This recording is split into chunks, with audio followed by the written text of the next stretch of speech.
तपाईहरुलाई तपाईहरुको आफ्नै YouTube च्यानल अनलाइन ट्युसन नेपालमा र आजको भिडियोमा म तपाईहरुलाई बीबीएस चौथो वर्षको बिजनेस रिसर्च अन्तर्गत युनिट 5 लिएर आएको छु। भिडियो अन्तिमसम्म हेर्नु होला। जस्तो लाग्छ त्यस्तै सल्लाह सुझाव अनि प्रतिक्रिया पनि दिन नभुल्नु होला। Let's start the video. र सुरुमा रहेको छ व्हाट इज डाटा। तथ्याङ्क भनेको के हो त? कुनै पनि सामग्री जसका आधारमा निष्कर्ष निकाल्न सकिन्छ, कुनै एउटा फ्याक्टमा पुग्न सकिन्छ, निष्कर्ष निकाल्न सकिन्छ, त्यसलाई चाहिँ तथ्याङ्क अथवा डाटा भनेर भनिन्छ।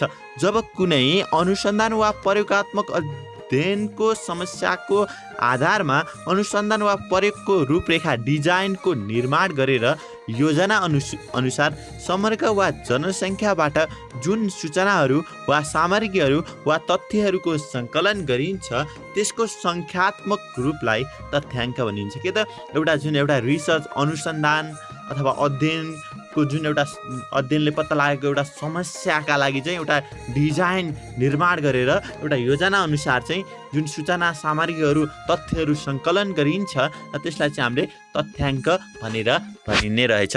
र एकचोटि तपाईँले खोज गरेर पढ्नु होला। र state the types of data. र तथ्याङ्कका प्रकारहरू के कति छन् त? तथ्याङ्कका प्रकारहरूलाई निम्न अनुसार उल्लेख गरिन्छ। र एकमा रहेको छ प्रकृतिको आधारमा, on the basis of nature. प्रकृतिको आधारमा तथ्याङ्कलाई चाहिँ दुई भागमा हामीले विभाजन गर्न सकिन्छ, क्वान्टिटेटिभ डाटा र क्वालिटेटिभ डाटा। कमा रहेको छ परिमाणात्मक तथ्याङ्क र गुणात्मक तथ्याङ्क।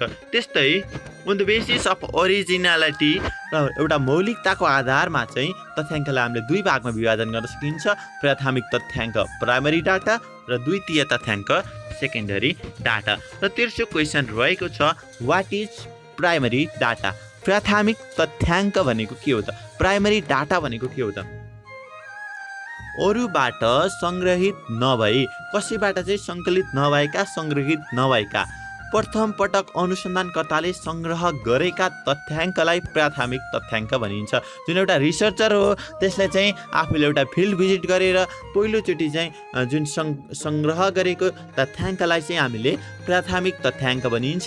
त्यसैले प्राथमिक तथ्याङ्क त्यो मौलिक तथ्याङ्क हो जसलाई अनुसन्धानकर्ताले वास्तविक अध्ययन स्थलमा गएर सङ्ग्रह गरेका हुन्छन्। एउटा फिल्डमा, रिसर्च फिल्डमा गएर चाहिँ सङ्ग्रह गरेका हुन्छन्, जसलाई चाहिँ अरू कसैले प्रयोग गरेका हुँदैनन्। यो चाहिँ एउटा अनुसन्धानकर्ताले सुरुमा सेल्फ डिस्कभरी गरेको हुन्छ पक्कै पनि। र चौथो क्वेसन रहेको छ व्हाट इज सेकेन्डरी डाटा। द्वितीय अथवा सेकेन्डरी तथ्याङ्क भनेको के हो त?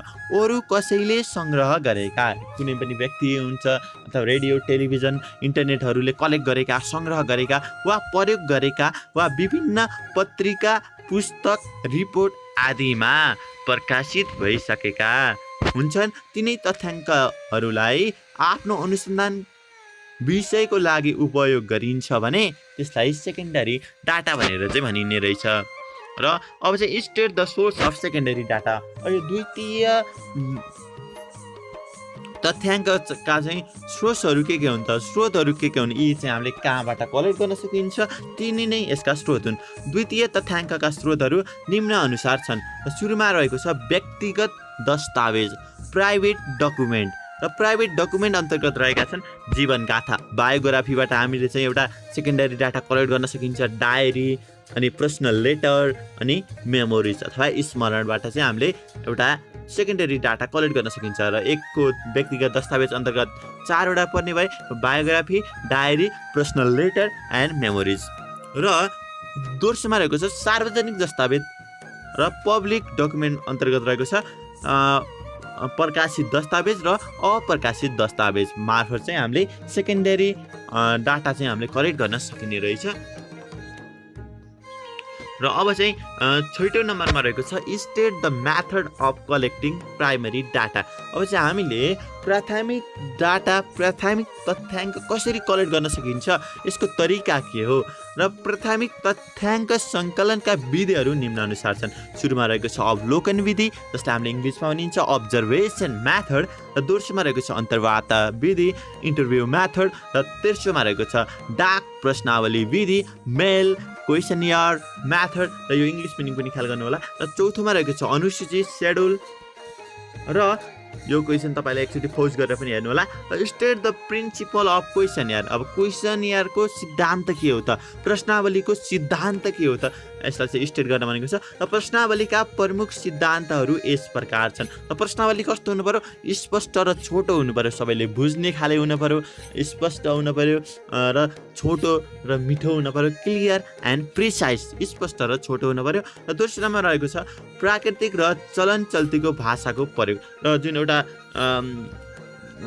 एउटा मोडर्न भाषा हुन्छ, नबुझ्ने खालको भाषा हुन्छ, त्यसको प्रयोग गर्नु भएन। प्राकृतिक र चलन चल्तीमा प्रयोग भएका भाषाहरू प्रयोग गर्नु पर्यो, कम्प्लेक्स वर्ड प्रयोग गरेर भएन। र तेस्रो नम्बरमा हुनु पर्यो पक्षपात रहित, अनबियास, पक्षपात हुनु भएन एउटा क्वेसन यारमा, प्रश्नावलीमा। र चौथोमा हुनु पर्यो स्पष्ट विकल्पहरू उल्लेख गर्ने, स्टेट एक्सप्लेक्ट अल्टरनेटिभ। यसले चाहिँ यो प्रश्नावलीले चाहिँ एउटा विकल्प हुन्छ, जुन प्रश्न गरिन्छ त्यसमा चाहिँ मल्टी अप्सनहरू हुन्छ 3-4वटा, ती अप्सनहरू चाहिँ स्पष्ट हुन पर्यो। र 5मा हुनु पर्यो विश्वसनीय र वैध, रिलायबल पनि हुनु पर्यो र भ्यालिड हुनु पर्यो, कानुनद्वारा चाहिँ मान्यता प्राप्त हुनु पर्यो। र छैटौँ हुनु पर्यो उद्देश्यसँग मिल्ने। अब एउटा उद्देश्यले रिसर्च गरिएको छ, अनुसन्धान गरिएको छ र त्यस उद्देश्यसँगै सम्बन्धित छैन भने त्यो प्रश्नावलीले त्यो आफ्नो जुन एउटा रिसर्चको उद्देश्यलाई रिसर्चको जुन पर्पज प्राप्त हुन सक्दैन, त्यही भएर चाहिँ उद्देश्यसँग चाहिँ मिल्ने पनि हुनु पर्यो। र 8औँ नम्बरमा रहेको छ वाट इज रिसर्च इन्टरभ्यू। के हो त यो रिसर्च इन्टरभ्यू भनेको? सामान्य अर्थमा आमुन्ने सामुन्ने रहेर, के त आमुन्ने सामुन्ने फेस टु फेस भएर चाहिँ एकले प्रश्न गर्ने, एकले क्वेसन गर्ने र अर्कोले उत्तर दिने, अर्काले के दिने, एन्सर दिने एउटा विधि, मेथड, एउटा अन्तर्वार्ता वा साक्षात्कार भनिन्छ हामीले त्यो विधिलाई चाहिँ। किन एउटाले प्रश्न सोध्ने र एउटाले उत्तर दिने, जस्तै पत्रकारहरूले इन्टरभ्यू लिने गर्छन्, र त्यसलाई चाहिँ हामीले एउटा रिसर्च इन्टरभ्यू भन्न सकियो। अर्थात् अनुसन्धान अन्तर्वार्ता एउटा प्रविधि हो, यो एउटा टेक्नोलोजी हो, एउटा प्रविधि हो जसबाट चाहिँ आमुन्ने सामुन्ने वा मुखान्मुख फेस टु फेसको परिस्थितिमा अन्तर्वार्ता लिने इन्टरभ्युअर व्यक्तिले अन्तर्वार्ता दिने व्यक्ति इन्टरभ्युलाई अथवा रेस्पोन्डेन्टलाई सँग चाहिँ तात्विक सूचनाहरू, के त तात्विक फ्याक्चुअल इन गफका सूचनाहरू गर्दैनन्, तात्विक फ्याक्चुअल इन्फर्मेसन चाहिँ एउटा प्राप्त गर्नका लागि चाहिँ प्रयास गर्दछन् पक्कै पनि। र कुनै एउटा व्यक्ति चाहिँ आफ्नो कार्यक्षेत्रमा चाहिँ विशेषज्ञ हुन्छ र त्यो विशेषज्ञबाट केही तात्विक सूचनाहरू प्राप्त गर्न चाहिँ अर्को जुन इन्टरभ्यू लिने मान्छेले चाहिँ तात्विक क्वेसनहरू गर्ने, फ्याक्ट क्वेसन गर्ने र त्यसबाट चाहिँ केही सूचना लिने प्रयास गर्छन्, त्यसलाई नै हामीले रिसर्च इन्टरभ्यू भनिन्छ। जुन एउटा रिसर्चको पर्चेजले रिसर्च एउटा अनुसन्धान गर्ने उद्देश्यका साथ गरिने अन्तर्वार्ता नै एउटा रिसर्च इन्टरभ्यू हो। र प्रश्न नम्बर 9मा रहेको छ वाट इज टेलिफोन इन्टरभ्यू। एउटा टेलिफोनको माध्यमबाट लिने अन्तर्वार्तालाई टेलिफोन अन्तर्वार्ता भनिन्छ। सामान्यतया लामो दूरीमा रहने र व्यस्त मानिससँग टेलिफोनबाट अन्तर्वार्ता लिने चलन छ। समसामयिक घटनाको बारेमा मानिसहरूको मनसाय बुझ्न पनि यस्तो अन्तर्वार्ता लिइन्छ। यो व्यक्तिगत अन्तर्वार्ता सरहको हुन्छ। टेलिफोन अन्तर्वार्तालाई छिटो र सस्तो पद्धतिका पनि मानिएको छ। जस्तै कुनै मान्छे विदेश छ, त्यसबाट हामीले सूचना लिनु पर्यो भने पनि, अथवा कुनै मान्छे हामीभन्दा टाढा छ, हामी प्रत्यक्ष उसलाई सम्पर्क गर्न सक्दैनौँ भने पनि यो टेलिफोन अन्तर्वार्ता प्रयोग गर्न सकिन्छ। र धेरै टेलिभिजनहरूले चाहिँ चुनावको ताका अथवा आफ्ना पत्रकारहरूसँग चाहिँ एउटा कम्युनिकेसन गर्नका लागि चाहिँ टेलिफोन इन्टरभ्यूहरू चाहिँ धेरै प्रयोग गरेको पाइन्छ। र 10 नम्बरमा रहेको छ state various method of observation.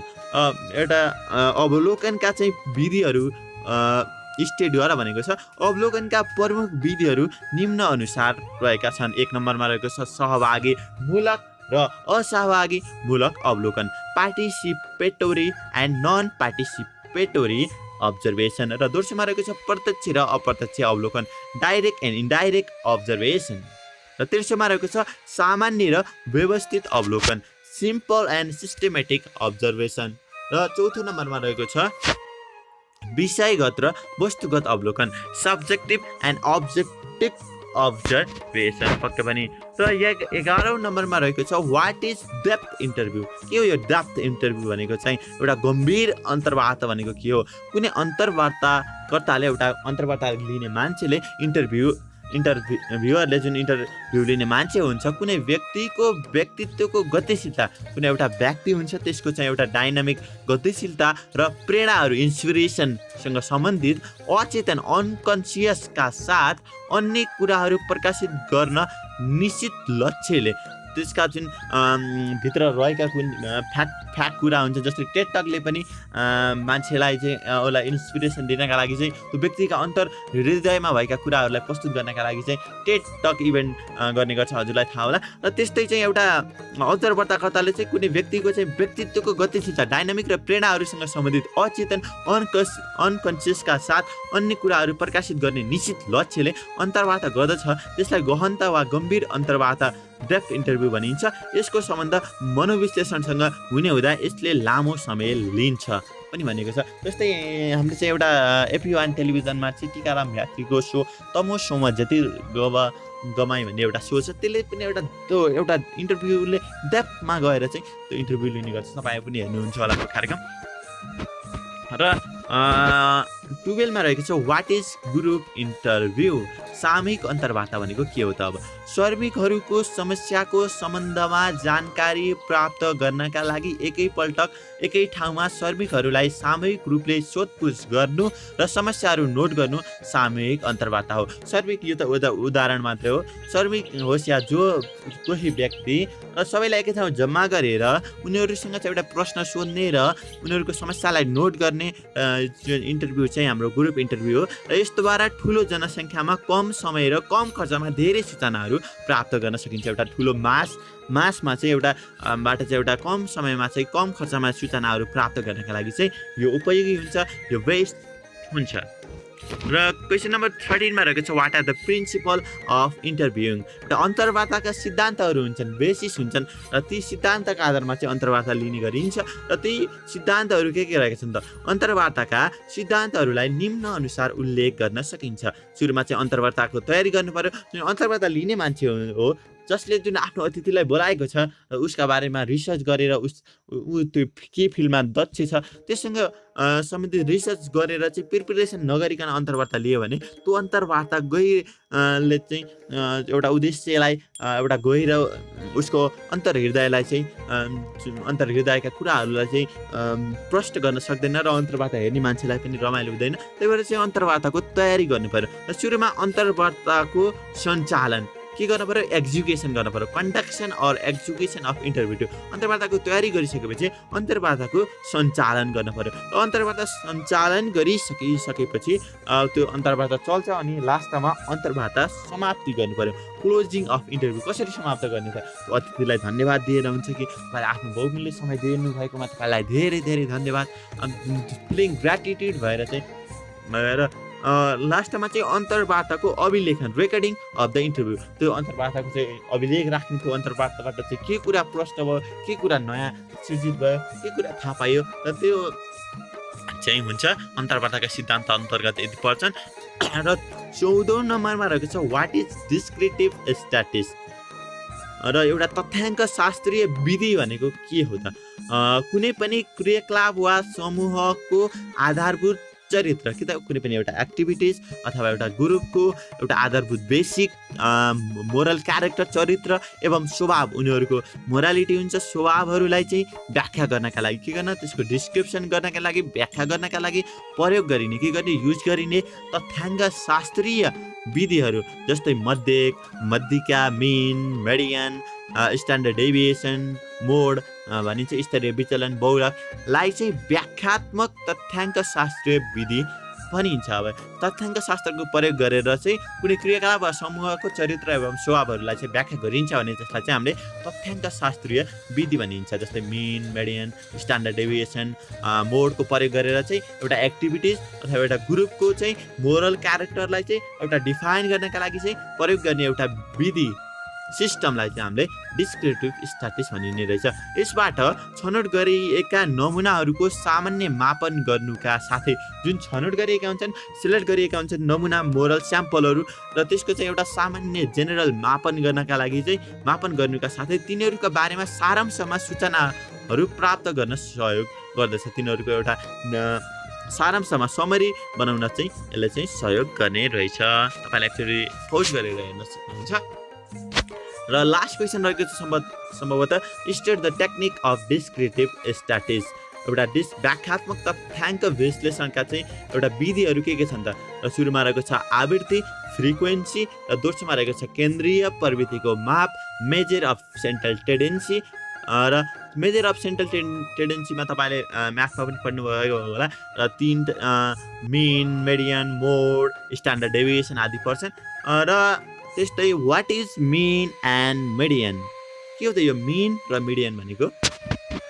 र विभिन्न प्राप्ताङ्कहरूको कुल जोडलाई त्यसको सङ्ख्याले भाग दिएर, विभिन्न प्राप्ताङ्क हुन्छन्, विभिन्न विद्यार्थीहरूले ल्याएको अङ्क हुन्छ, त्यसलाई चाहिँ त्यसको सङ्ख्याले चाहिँ भाग दिएर चाहिँ प्राप्त हुने भागफललाई चाहिँ हामीले मिन भनिन्छ। कसरी मिन निकाल्ने तपाईँले प्र्याक्टिकल एक्जाम्पल गरेर पनि बुझ्नुभएको होला। र कुनै पनि श्रेणीमा घट्दो वा बढ्दो क्रममा राखिएका कुनै एउटा श्रेणी हुन्छ जसमा चाहिँ एउटा घट्दो र बढ्दो क्रममा राखिएका परिमाणहरू हुन्छन्, तिनीहरूको बीचको भागलाई चाहिँ हामीले मध्यिका भनिन्छ, मिडियन। जस्तै 20 देखि 30 को मिडियन निकाल्न पर्यो भने चाहिँ हामीले 20 + 30 / 2 गरेर चाहिँ हामीले चाहिँ 25 यसरी निकालिन्थ्यो।